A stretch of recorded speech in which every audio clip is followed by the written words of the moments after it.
everyone, thanks for tuning in to Northeast Now. I can't wait to sit down with y'all each month and share all things Northeast. On our very first episode, we're going to have Miss Tiffany Hatcher, who works in our Health Science Department. Hey, Miss Tiffany, how are you? Hello, I'm glad to be here. So, Miss Tiffany, what do you do at Northeast?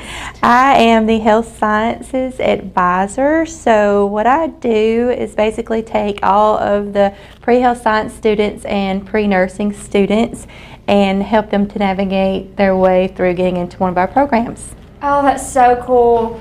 What health science programs do we offer at Northeast? We actually have 7 main programs that we offer and 1 additional program that I'll mention.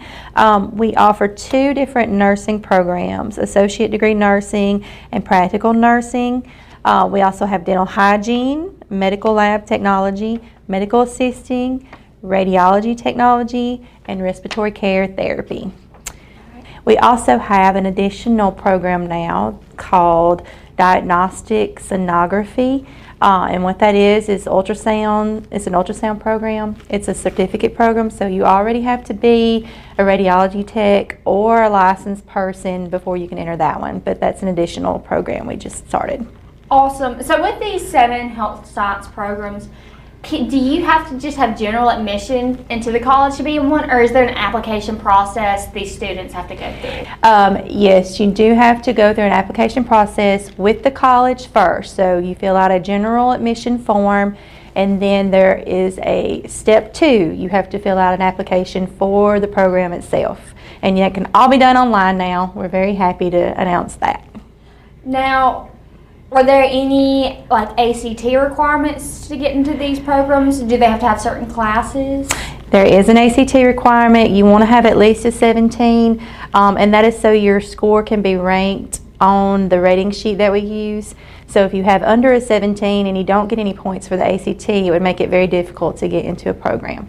So you want to be at a starting point of 17, and anything above that makes you more competitive.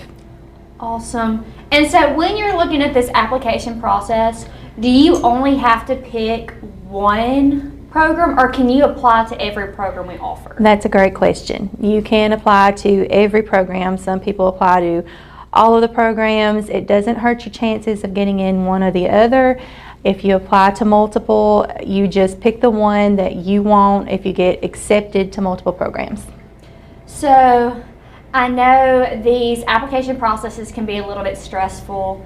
Is there anything a high school student can take or do to help prep them for this application process? That's a great question. So some students do plan on coming straight into the programs from high school. That isn't easy to do. You do need a head start. You need to go ahead and start taking some basics. You can take English Comp, you can take Art or Music Appreciation and College Algebra. Those are great prerequisites to get out of the way. Most people do not have their A&P 1 and 2 before they graduate, so a lot of students will take that in the summer. You can still apply to any program even if you lack a few courses and take those in the summer, and you would be put on what's called a provisional admission if your score is high enough without those classes. Then once you've passed them in the summer, you can be accepted. It's different, different qualifications for different programs. So it just depends on the program that you apply to and what you're going to have before you get in. Awesome.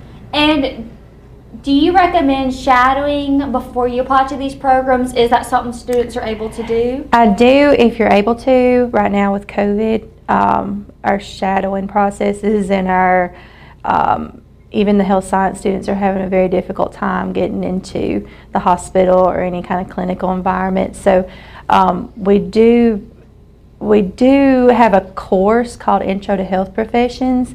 That's another option that you would take when you get here to kind of give you a little experience in what healthcare workers do. So that's another option because we know it's difficult right now to observe in a clinical area.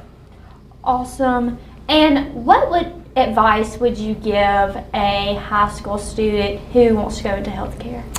My advice would be ask questions and go and talk to people that already do the job that you're interested in so that you can know what to expect and what's ahead. If you can observe, like you said, that's one of the best things you can do is watch people do their job and see if it's something you think you'd be interested in. But we have different jobs and programs that fit all different personality types. So if you're a little more introverted, you might like something like medical lab tech, where you only have a small interaction with the patients and you do a lot of behind the scenes work. Or medical assisting, where you do a lot of scheduling and billing and coding along with a little bit of nursing. So we have something for everyone. Awesome. And Miss Tiffany, if someone is listening to this and has any more questions for you, what is your contact information? I would love for you to email me at tlhatcher@nemcc.edu or call 662-720-7324. Awesome. Thank you so much, Miss Tiffany, for meeting with us. And that will conclude our first episode. Everyone tune in next month to hear our next one. Thank you so much. Thank you.